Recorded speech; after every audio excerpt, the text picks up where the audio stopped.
Bonjour à tous, ici Emmanuel et Pierre. Bonjour. Nous sommes devant l'église Notre-Dame de Bonport à Nantes, où nous allons rencontrer les frères Pouzin. Si ce nom ne vous dit rien, vous connaissez plus probablement celui de leur groupe de musique, puisqu'il s'agit ni plus ni moins de Glorious. En effet, le groupe de pop louange a déposé ses bagages pour 2 soirs de concert ici à Nantes, et nous allons les rencontrer tout de suite. Suivez le guide. Bonjour. Bonjour. Pour ceux qui ne vous connaîtraient pas, est-ce que vous pouvez vous présenter en quelques mots? On est 2 frères, Benjamin. Moi c'est Thomas. Je suis marié, j'ai 4 enfants, ça fait 10 ans que je suis marié avec Claire et on habite à Lyon. Voilà, et puis on a fondé tous les deux Glorious, voilà, qui est un groupe de louanges. Notre intuition c'est écrire et partager des chants de louanges, c'est-à-dire des chants de prière, et permettre à des gens, à des assemblées d'entrer dans la présence de Dieu par cette musique, par cette louange.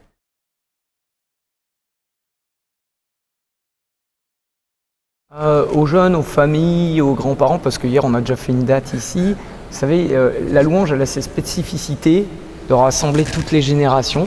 Et donc ce qu'on offre, c'est pas tant un concert, c'est-à-dire où on vient faire un récital où les gens sont assis et applaudissent parce qu'on fait une performance artistique et les gens applaudissent à la fin un artiste.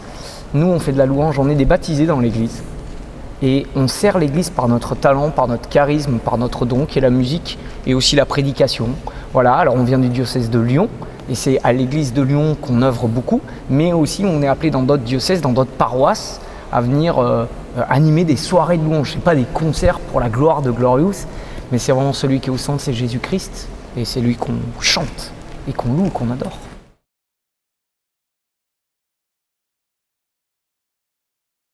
C'est une très belle étape pour nous, c'est une mission. En gros, la fonction du lecteur, c'est quelqu'un qui a pour mission, pour faire simple, de lire la parole de Dieu et de la faire découvrir et de la partager au peuple de Dieu, aux autres personnes. Et c'était très beau pour nous de recevoir cette institution parce qu'en fait, on se posait depuis longtemps la question avec le cardinal qui est notre évêque, en fait, Philippe Barbarin, de quel était vraiment notre ministère dans l'Église, comment est-ce qu'on pouvait le reconnaître. Et voilà, il a eu cette proposition de nous nommer lecteurs. Donc c'est très beau pour nous parce que ça vient nous encourager dans tout ce qu'on porte et dans tout ce qu'on fait déjà dans notre paroisse à Lyon. Et puis ce qu'on vit aussi à l'extérieur en tournée avec Glorious. Ça permet aux laïcs, je pense, de montrer que voilà, vous pouvez avoir un charisme, un don pour l'Église, un service, et l'évêque peut vous encourager là-dedans, peut vous instituer là-dedans. Et ça permet, je pense, de certifier, de valider, d'encourager les laïcs à avoir et à faire fructifier leur charisme, leur don, leur service pour l'Église.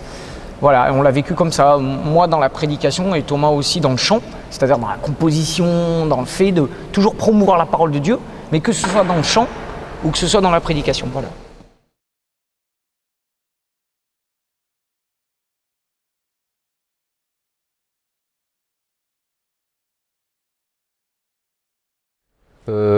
Coldplay, ça n'a pas trop bougé, hein. On écoute toujours autant. Alors Goldman, il est moins une source d'inspiration. Goldman a toujours été pour nous, on a toujours apprécié son positionnement parce qu'il a toujours dit qu'il faisait de la chanson pour que les gens chantent. Et finalement, il y a quelque chose qui se rapporte à une assemblée d'église. Quand on va dans un concert de Goldman, l'assemblée chante autant que le chanteur. C'est assez rigolo. Après Goldman, on le voit plus, et même si on l'apprécie toujours autant, c'est pas quelqu'un qui influence notre musique aujourd'hui, mais Coldplay l'influence toujours. Notre grosse source d'inspiration sont plutôt des églises comme Hillsong, qui font vraiment de la louange qui nous touche énormément, qui nous plaît, qu'on aime. Des artistes comme Matt Redman, comme Martin Smith, qui sont les personnes les plus influentes dans le milieu de la louange et qui sont pour nous musicalement vraiment des références. Alors peut-être que ça ne dit pas grand-chose aux gens qui nous regardent, Martin Smith, Matt Redman, c'est juste des gens dans leurs églises. En Angleterre, ce sont des protestants, souvent des évangéliques, qui dans leurs églises ont mis un fort accent sur la louange, c'est-à-dire la pratique dans leurs églises le dimanche matin d'une louange collective, d'une louange très fervente et surtout actuelle, avec de la musique actuelle. Donc on prend une guitare, des pianos, des batteries, et les gens quand ils se réunissent le dimanche retrouvent cette joie de célébrer Dieu ensemble, de le chanter à pleine voix.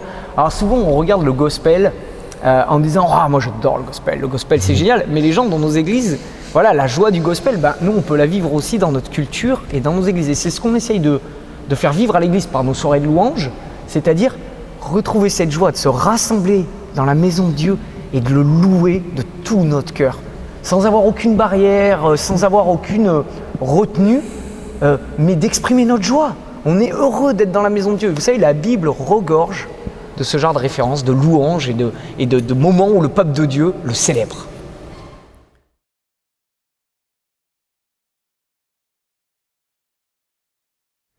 C'est très important pour nous déjà d'essayer de vivre l'œcuménisme, c'est-à-dire de vivre cette réalité de l'unité de l'Église et d'essayer de la vivre concrètement pour nous. On a entendu beaucoup de choses sur l'œcuménisme. Ce qu'on souhaite vivre avec Glorious, c'est que dans des choses concrètes et en fait en priant, on puisse se retrouver avec nos frères protestants et vivre des soirées de louange. Par exemple, Light in the Night était organisée par l'Église protestante unie.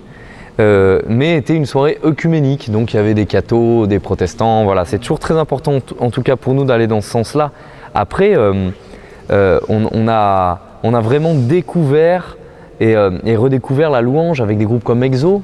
EXO, c'est un groupe alors, qui n'existe plus aujourd'hui, mais qui nous a vraiment beaucoup influencé par des albums de louange. Nous, on s'est retrouvés dans des soirées avec EXO complètement...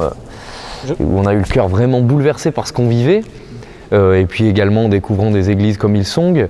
Et c'est très important pour nous de rester dans une attitude d'ouverture par rapport aux églises évangéliques, protestantes, dans tout ce qu'elles peuvent nous apprendre, nous réapprendre et nous convertir aussi. C'est très important. Je pense qu'il faut voir l'attitude avec nos frères protestants, avec nos frères orthodoxes, c'est-à-dire qu'est-ce qu'ils nous apportent et qu'est-ce que nous on peut leur apporter. Ça ne veut pas dire de gommer les différences. Alors, comme si on apparaissait, on n'a aucune différence, mais au contraire, que nos différences, ça fait un peu cliché ce que je veux dire, nos différences, elles nous enrichissent, mais c'est un peu vrai dans le Christ, c'est même carrément vrai en fait. C'est-à-dire qu'eux, ils ont profondément mis l'accent dans leur culte sur la louange et la prédication. Et nous, les catholiques par exemple, les gens ne supportent pas une prédication de plus de 8 minutes. On dit, c'est une mauvaise homélie, plus de 8 minutes, eux ils ont des homélies de 45 minutes, et les gens ils partent pas. Les gens, ils ont des louanges, des chants de louanges qui durent 40 minutes. Voilà, nous, un chant de 3 minutes, c'est long à la messe. Vous voyez ce que je veux dire ? Et nous, à l'inverse, je pense que par notre témoignage d'unité dans le monde entier, par notre hiérarchie, par notre organisation ecclésiale, on peut leur apporter quelque chose aussi. Par notre sens commun d'exprimer une foi dans le monde entier commune, avec le même credo, avec la même source, avec un François qui n'est pas un grand chef, mais le ministère d'unité, le ministère de Pierre. Voilà, vous voyez, bref, quand je dis vraiment qu'on s'enrichit par nos différences, c'est de voir non pas un ennemi, mais de voir un frère en Christ. Et voilà comme on les regarde, les évangéliques. Et j'espère, voilà, comme ils nous regardent aussi, nous catholiques. Et comme ça, on peut avancer. Voilà.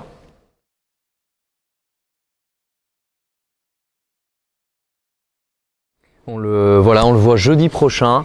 C'est exceptionnel, c'est fantastique pour nous. Là où c'est incroyable, c'est qu'on a eu la chance de rencontrer Jean-Paul II à l'époque, mais que là, on va passer une demi-heure avec lui.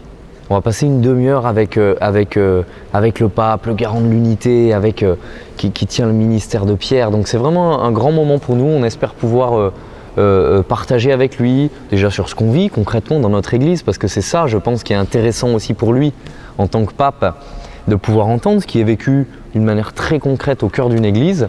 Donc on va essayer de lui partager ça et puis d'écouter aussi. Qu'est-ce que lui, en tant que pape, c'est quand même quelque chose, a à nous dire, à nous qui essayons de porter ce ministère de la louange. Je pense qu'on va essayer de lui donner des nouvelles des jeunes chrétiens de France, de parler avec lui.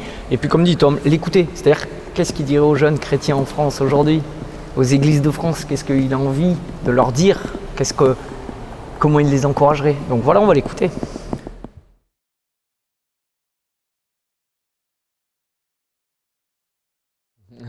L'invitation. Toutes nos tournées, c'est l'objectif pour nous avec Jam, on discerne si notre charisme va répondre à l'attente des gens sur place. Et là, à Londres, la communauté francophone nous a appelés pour vivre une soirée de louange. Donc voilà, ce qui nous pousse, c'est simplement pouvoir répondre à cette invitation et aller vivre avec les francophones à Londres une belle soirée de prière. Ce sera un beau moment.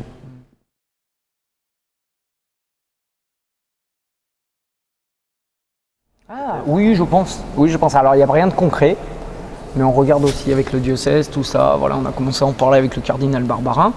Donc, oui, je pense qu'on va bien sûr, ça serait une grande joie d'aller écouter François. Donc, c'est en Pologne, à Cracovie, c'est ça. Ça va être super. J'espère qu'il y aura une belle soirée de francophones, en fait, comme on avait fait à Madrid. Oui. Donc, voilà, j'attends qu'elle se mette un peu en place. Et puis, si vous avez des Facebook, des Twitter, n'hésitez pas à nous suivre et à regarder sur Glorious Pop sur Facebook. Voilà. Ouais.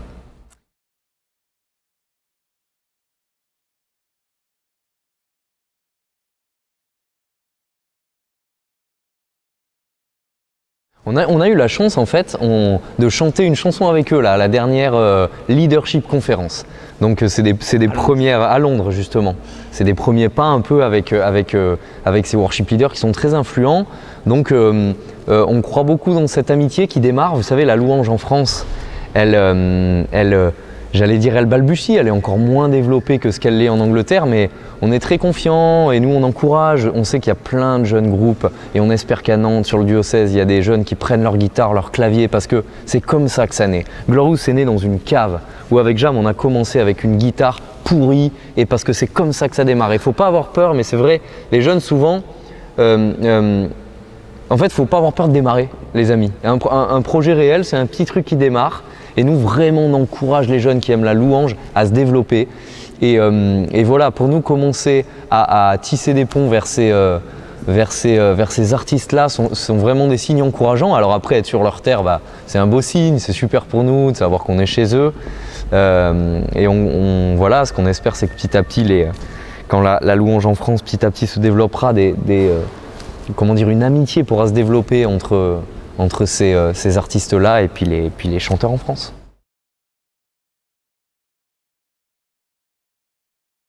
Oui, on accueille. Alors on a accueilli Open, qui a été vraiment le premier groupe qu'on a accueilli sur notre église à Lyon, qu'on a formé pendant un an, qui a sorti son premier album et qui aujourd'hui tourne, voilà, fait plein de soirées de louange un peu partout en France.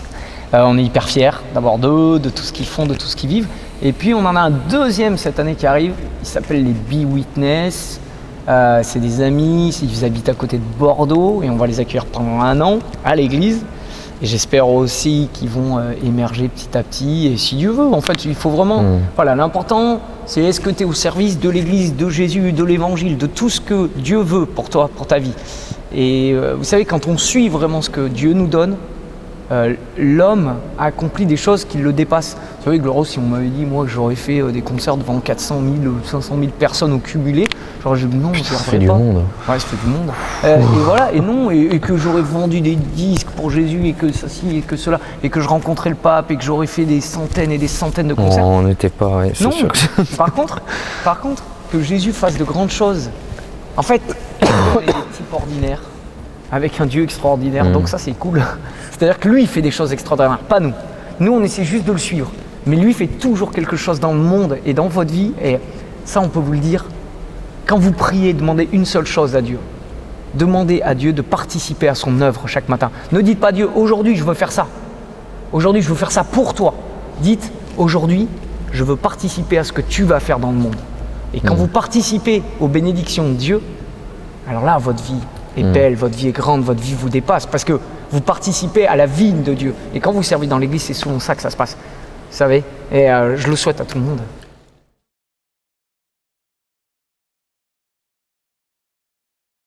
Ouais, bien sûr. Alors nos louanges, elles sont le fruit de notre prière, et je vous le dis même de nos lectures, de nos réflexions théologiques, de tout ça naissent des chants et des textes.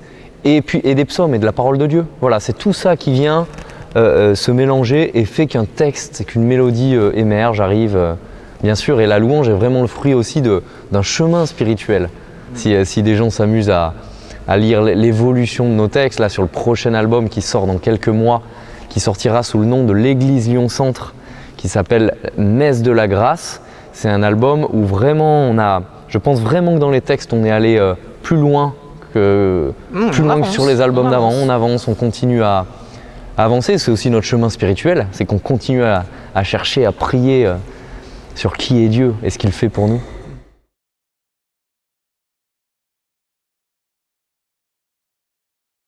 Oui, on a déjà reçu des témoignages comme ça. Après, est-ce que Glorious est une machine à convertir? Non. C'est-à-dire que Dieu change un cœur. Glorious ne changera jamais un cœur.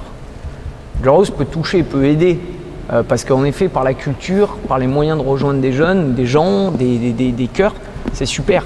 Mais voilà, c'est Dieu qui change les cœurs. Donc ça, c'est ça qui est le plus beau. Et c'est pas nous. Nous, on n'a pas de recettes, de trucs, de machin. C'est vraiment Dieu qui touche un cœur. Et donc, si on peut aider à ça, tant mieux. Bah écoutez, merci beaucoup. Merci à vous, bonne Merci. suite Merci, à diocèse vous. de Nantes. Merci Et pour votre puis- accueil. Et à bientôt. À bientôt. Dieu vous bénisse. Merci, Vous vous aussi. aussi.